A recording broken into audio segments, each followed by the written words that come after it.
दोस्तों नमस्कार, मैं हूं विनीता यादव। G20 संपन्न हुआ। G20 संपन्न होने के बाद में अब बहुत सारी ऐसी बातें हैं जो कि निकल कर आ रही हैं। अभी तक बहुत सुंदर तस्वीरें दिखाई दे रही थी और इन सुंदर तस्वीरों की खूब तारीफ भी हुई जगह जगह पर। जो कि आलोचना करते थे उन्होंने भी तारीफ की, यहाँ तक कि शशि थरूर ने भी इस पर शाबाशी दी। लेकिन जब अमेरिका के राष्ट्रपति जो बाइडेन भारत से सीधा वियतनाम पहुंचे और जो उन्होंने वहां जाकर अपनी प्रेस कॉन्फ्रेंस में स्पीच में कहा, उसके बाद सवाल उठ रहे हैं। सवाल ये उठ रहे हैं कि भाई भारत में उन्होंने जब प्रधानमंत्री नरेंद्र मोदी के साथ बातचीत की, उसमें प्रेस की फ्रीडम के बारे में भी चर्चा हुई। और ये सारे जो बातें सामने आ रही है उसकी वजह ये है कि जो डेलीगेशन प्रेस का आया था अमेरिका से भारत, उनको उस तरह से ना तो एक्सेस मिल पाया, ना ही सवाल करने के लिए प्रेस कॉन्फ्रेंस मिल पाई। क्या वाकई में ऐसा हुआ? इस पर चर्चा हो रही है। दूसरी बात जो बाइडेन ने कहा वो मैं आपको बता देती हूं। उन्होंने वियतनाम में कहा, मैंने पीएम मोदी के साथ मानवाधिकारों के सम्मान और एक मजबूत एवं समृद्ध देश के निर्माण में सिविल सोसाइटी की जरूरत पर बात की। स्वतंत्र प्रेस की भूमिका के महत्व को भी उनके सामने उठाया, जैसा कि मैं हमेशा करता हूं। बाइडेन ने इस दौरान भारत यूरोप कॉरिडोर पर भी बात की। बोले कि G20 में हमने बहुपक्षीय विकास, बैंक सुधार जैसे मुद्दों पर बात की, उसकी प्रगति पर बात की, और ताकि ये सब कुछ उन देशों तक पहुंचाया जा सके जो ना तो गरीब है और ना ही अमीर है। हमने एक अभूतपूर्व नई साझेदारी की है जो भारत को मिडिल ईस्ट और इजराइल के साथ जोड़ेगी। ये भारत को यूरोप से रेल और शिप के जरिए ऊर्जा प्राप्त आपूर्ति करेगा। हमने यूक्रेन में रूस के क्रूर और अवैध युद्ध पर भी चर्चा की। और यहीं पर उन्होंने ये भी कहा कि मानवाधिकार और मीडिया की आजादी पर भी बात की। हमारे साथ इस वक्त मुकेश कौशिक जी हैं, जो कि G20 में लगातार जैसा हम बताते भी हैं कि देश की संसद पर भी अहम मुद्दों पर नजर बनाए रखते हैं और G20 में भी मौजूद थे।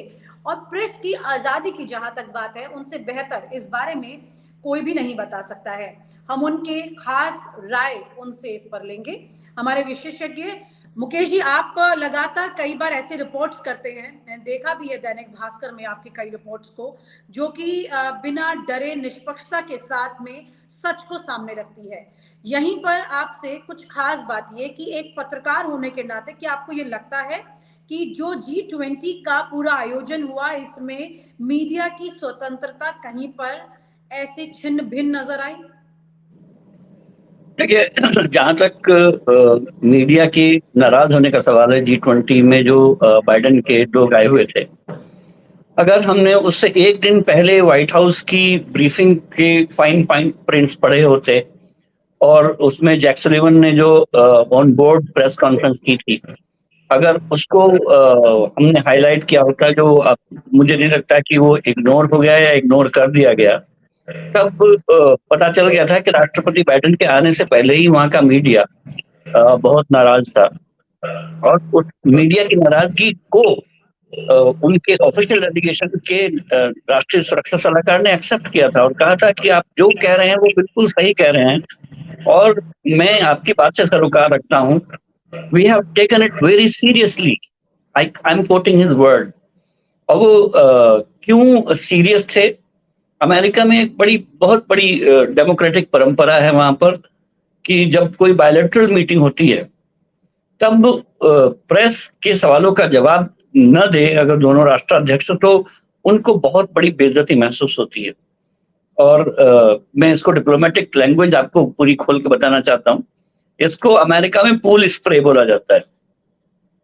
तो उनका कहना यह था कि सबसे पहला सवाल तो मीडिया का अपने जैक सुलिवन से यही था कि पूल स्प्रे हो रहा है क्या? और जैक सुलिवन ने कहा कि आई एम सॉरी, हम पूल स्प्रे मैनेज नहीं कर पाए हैं और होस्ट कंट्री ने उसकी इजाजत नहीं दी है। तो मैं पूल स्प्रे आपको बता देता हूँ पहले क्या होता है। तो पूल स्प्रे, जब का हम लोग पूल में नहाने जाते हैं तो लड़के लोग हों या लड़की लोग हों, वो पूल स्प्रे लेते हैं। और पूल स्प्रे एक तरह से बहुत किसी वॉशरूम में दबा ढका नहीं होता है, सबके सामने नहाना होता है उसमें, और इसको पूल स्प्रे बोलते हैं। लेकिन अगर बायलैटरल नेताओं की मीटिंग हो और उसमें पूल स्प्रे की बात कही जा रही हो तो उसका मतलब ये था कि ये बैठक इतनी पारदर्शी होगी जैसे पूल स्प्रे होता है। तो और अमेरिका में अगर किसी प्रेस को बायलैटरल मीटिंग में पूल स्प्रे फॉर्मेट न दिया जाए तो वो उनके लिए बहुत अभद्रता मानते हैं वो उसको कि आजादी का, प्रेस का, लोकतंत्र का अपमान हुआ है। तो इसको लेकर वहां का मीडिया नाराज था। जैक सुलिवन उनको सफाई दे रहे थे कि इस बार हम जब बायलैटरल में जा रहे हैं तो ये किसी ऑफिशियल जगह पर नहीं हो रहा है, ये साइडलाइंस में नहीं हो रहा है, ये प्रधानमंत्री के रेसिडेंस पे हो रहा है।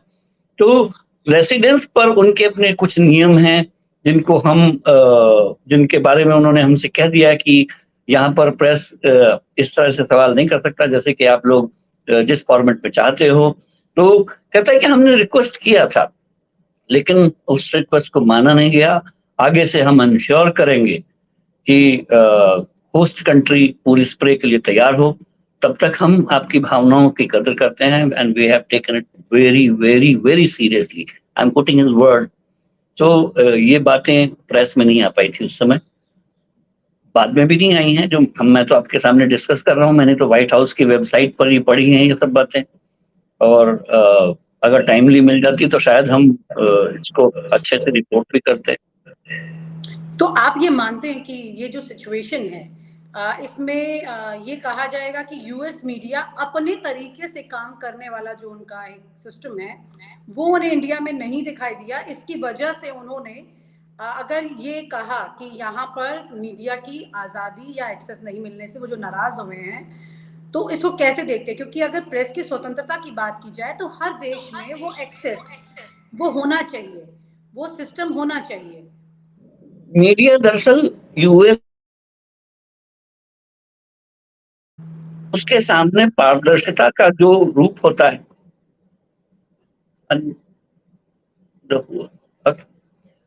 उसका पारदर्शिता का मानक कहीं बदल नहीं जाते हैं। अगर यूएस के मीडिया के को ये अब चूंकि उनकी परंपरा है कि वो उसको एक्सेप्ट नहीं करते हैं, हमारे लोग हमारी कई देशों में ये परंपरा को भुला दिया गया है।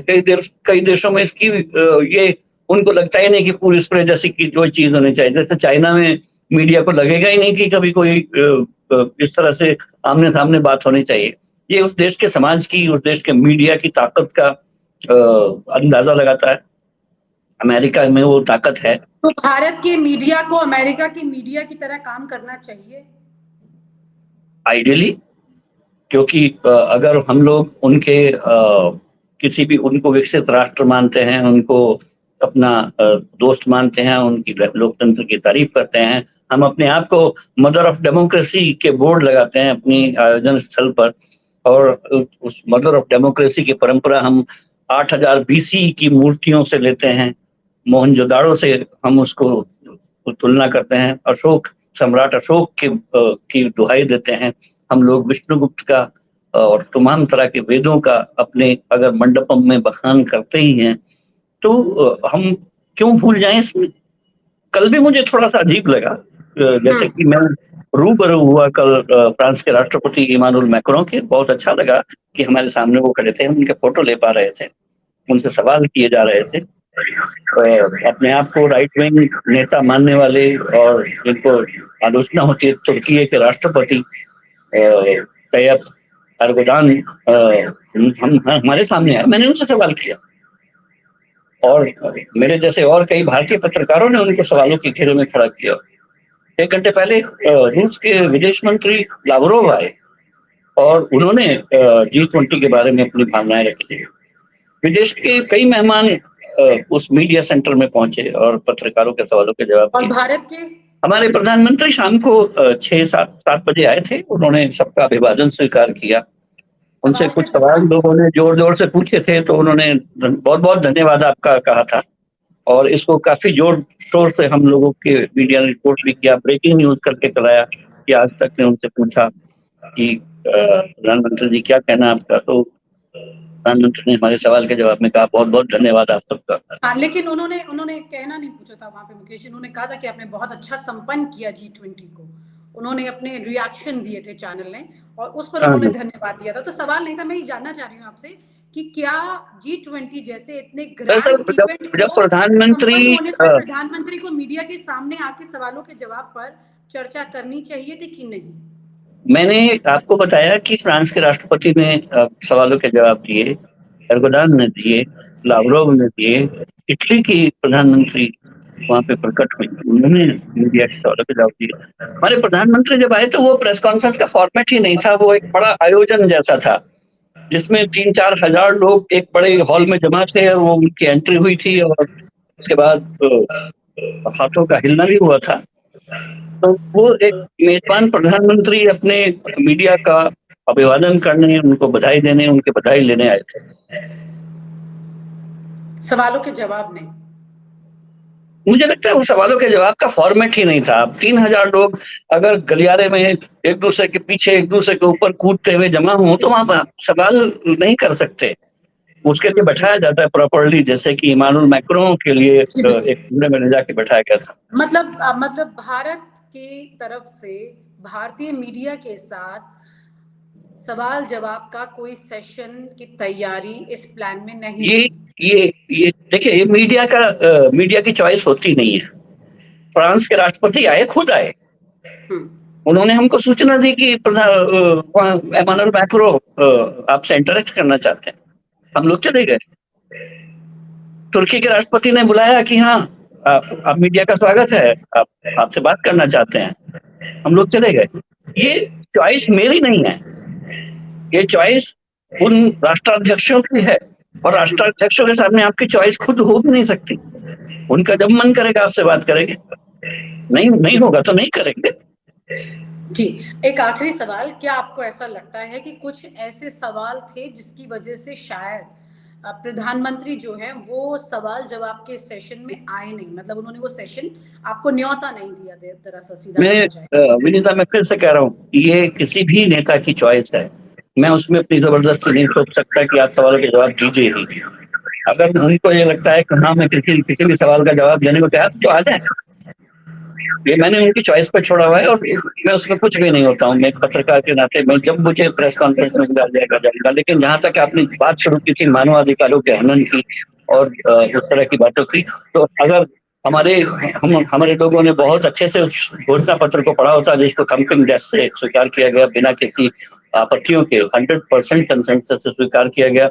उसके पैरा 78 में वही बात लिखी है जो वियतनाम में जाके बाइडेन ने वहां पर बोली।